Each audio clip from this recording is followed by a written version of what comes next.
Hello everyone, welcome to the channel pure jade of beauty का first episode लेकर आई हूँ। प्लीज़ सब्सक्राइब करना, लाइक करना, शेयर करना और कमेंट करके ज़रूर बताना कि आपको आज का एपिसोड कैसा लगा है।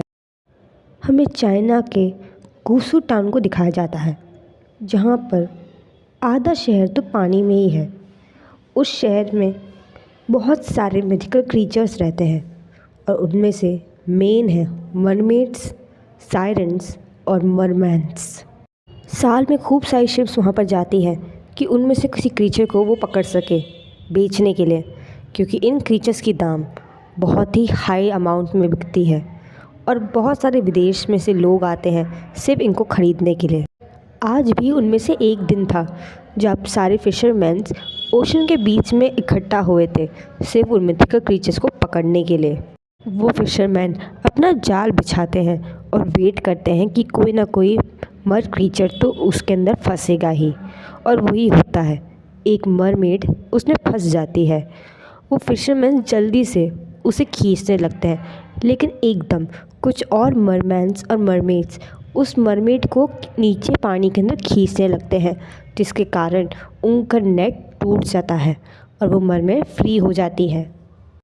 लेकिन तभी एक दूसरा फिशरमैन उनमें से एक मरमैन को पकड़ लेता है और अपने आप को बचाने के चक्कर में वो मरमैन अपने ऊपर से एक ताज उठाकर उस दूसरे मरमैन की तरफ फेंक देता है। वो मरमेड उसको बचाने के लिए आ रही थी, लेकिन उस मरमैन ने सबको इशारे में बता दिया था कि वो लोग जल्दी से पानी के अंदर वापस जाए। उस मरमैन और मरमेड को जाने की इच्छा नहीं थी, लेकिन वो कुछ नहीं कर सकते थे। उस मरमैन और मरमेड को उस ताज को लेकर पानी के अंदर वापस लौटना ही पड़ा था। वो फिशरमैन जल्दी से उस मरमैन को ऊपर खींच लेते हैं। वो मरमैन ज़्यादा कुछ करता नहीं है, क्योंकि उसे मालूम है अगर उसने यहाँ पर कुछ भी चालाकी करी तो उसकी फैमिली मुश्किल में पड़ सकती है। वो फिशरमैन हंस रहे थे और एक दूसरे की तरफ हंसते हुए कह रहे थे, देख लिया, हमने पकड़ लिया, अब बॉस खुश हो जाएंगे। ये हमारा 30वां है जिसको हमने पकड़ा है।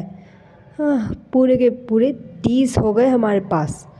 अभी 30वां इतना सुंदर और है, ये तो बड़े ही अच्छे माल में बिकेगा। उस मरमैन की आंखें लाल हो गई थी ये सुनकर, लेकिन उसने अपने आप को शांत कर लिया था और अपनी आंखें को झुकाकर अपने फेट को एक्सेप्ट कर लिया था। थोड़ी ही देर बाद वो शिप्स वापस लौटने लगती है। वो मरमैन लौटने से पहले सीधे चिल्लाकर कहता है, सावधान हो जाओ सब लोग, ध्यान से। ये सुनकर वो फिशरमैन थोड़ा कंफ्यूजन देखते हैं और उनमें से एक फिशरमैन उस मरमैन के सिर के पीछे तेज़ी से एक आयरन रॉड से मारता है, जिसके कारण वो मरमैन बेहोश हो जाता है। वो फिशरमैन कहता है, ये तो बहुत बोलता है, मुझे लगा था ये बाकियों की तरह चुपचाप बैठ जाएगा, लेकिन सबको सावधान कर रहा है। ये तो हमें जल्दी से ही इसको लेके जाना पड़ेगा, ये मर ना जाए। एक दूसरा फिशरमैन कहता है, नहीं नहीं, ये इतनी जल्दी नहीं मरेगा। जहाँ तक मुझे पता है मरमेड्स को मरना इतना आसान नहीं होता है। जब तक उनका दिल कोई सच्ची में ना दुखाए उनकी मौत असंभव है। सीन शिफ्ट होता है और हमें बिचिन सिटी का दिखाया जाता है। हमें दिखाया जाता है कि यहाँ पर एक साइंस फेयर हो रहा है, जहाँ पर बहुत सारे स्टूडेंट्स, हाई लेवल के प्रोफेसर्स और साइंटिस्ट आए थे। यहाँ पर खूब सारे साइंटिस्ट अपने एक्सपेरिमेंट और अपने केसेस के ऊपर काम करते हुए आए हैं और उसी के बारे में बताने भी आए हैं यंग जनरेशन को कि कैसे यहाँ पर इस दुनिया के अंदर कितने मिथिकल क्रीचर्स हैं। ऐसे खूब सारे अलग प्राणी हैं जो अभी तक ज़िंदा हैं और कैसे वो ज़िंदा भी हैं। इन सब के बारे में वो बताने के लिए आए हैं और एक दूसरे के साथ डिस्कस करने आए हैं। उनमें से ही एक साइंटिस्ट है लैंग शिचैन, जो अपनी केस पे बहुत टाइम से काम कर रहे हैं। वो बहुत टाइम से गुसू के अंदर मिथिकल क्रीचर्स के ऊपर काम कर रहे हैं। उन्हें ये विश्वास है कि अभी भी इस दुनिया के अंदर मरमेड्स, मरमैन्स और सायरन्स ज़िंदा हैं। चाहे वो हमारी आंखों के सामने नहीं आते हैं ज़्यादा, और कभी कभी जब आते भी हैं तो विश्वास करना आसान नहीं होता, क्योंकि खूब सारे लोग पैसे के नाम पर ऐसे लोगों को ढूंढ लाते हैं जो कुछ समय के लिए ऐसे क्रीचर्स बनने का नाटक करते हैं, जिसके कारण आज तक एक असली मरमैन या मरमेड को या इवन सिरन को नहीं ढूंढा गया है। लेकिन आज ऐसे बहुत सारे क्लूज लैंड शिचेन को मिले हैं जो एग्जिस्टेंस के थोड़े बहुत करीब हैं कि मरमैन्स, मरमेड्स और सायरन्स अभी भी गोसू के अंदर कहीं ना कहीं तो है और उन्हें उस बात का विश्वास है। लैंड शिचेन को यहाँ पर स्पेशल वीआईपी गेस्ट के रूप में बुलाया गया है क्योंकि उनका दर्जा यहाँ पर बहुत ही बड़ा है।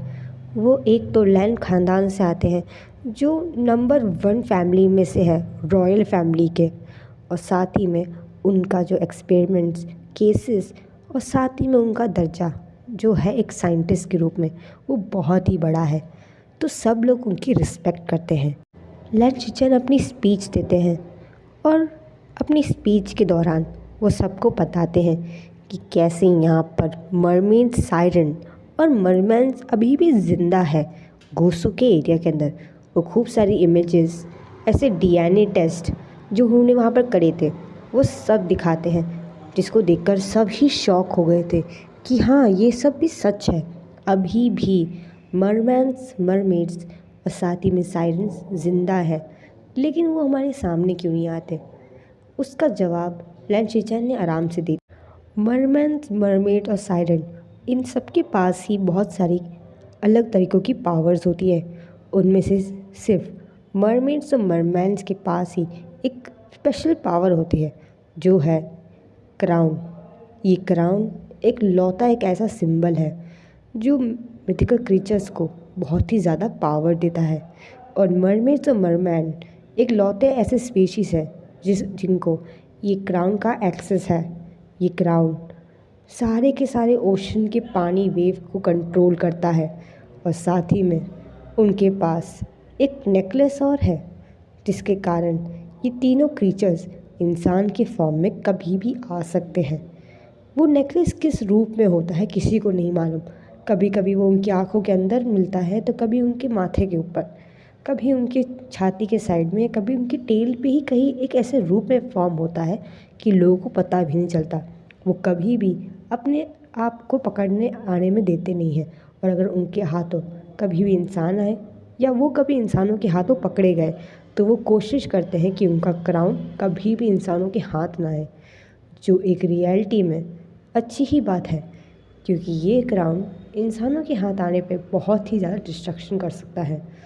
किसी को नहीं मालूम हो सकता है कि कौन सा काम क्या हो सकता है और साथ ही में अगर उस क्राउन का किसी ने गलत इस्तेमाल किया तो ओशन की वेव्स बहुत ख़तरनाक हो सकती है जिसके कारण सुनामी भी आ सकती है। सब लोग लैंड शिचेन की बात बहुत गहर से सुन रहे थे। उन सभी को मालूम है कि लैंड शिचेन ने अगर कोई केस थमाया है तो वो बहुत ही ज़्यादा क्लियरली और डिटेलली वो एक्सप्लेन भी करेंगे और साथ ही में उस पर काम भी करते हैं, जिसके कारण सभी लैंड शिचेन की स्पीच बहुत गहराई से सुन रहे थे। 3 घंटे बाद वो साइंस फेयर ख़त्म हो जाता है और सारे के सारे गेस्ट धीरे धीरे जाने वाले होते हैं। लैंड शिचेन भी जा रहे होते हैं, तभी उनको पीछे से किसी ने बुलाया होता है, लैंड शिचेन। ये आवाज़ लैंड शिचेन पहचानते हैं, ये और कोई नहीं वेन रोहान है। लैंड शिचेन पीछे मुड़ के एक स्माइल देते हैं और कहते हैं, हाँ मिस्टर वेन, आपको कुछ चाहिए था क्या? वेन रोहान एक क्रिकेट स्माइल देते हुए कहते हैं, हाँ मुझे कुछ चाहिए था, एक्चुअली मैं कल एक पार्टी रख रहा हूँ। और हेलो एवरीवन, मैं आज का एपिसोड यहीं पर एंड करती हूँ। प्लीज़ चैनल को सब्सक्राइब करना, लाइक करना, शेयर करना, कमेंट करके जरूर बताना कि आपको आज का एपिसोड कैसा लगा है। Bye bye.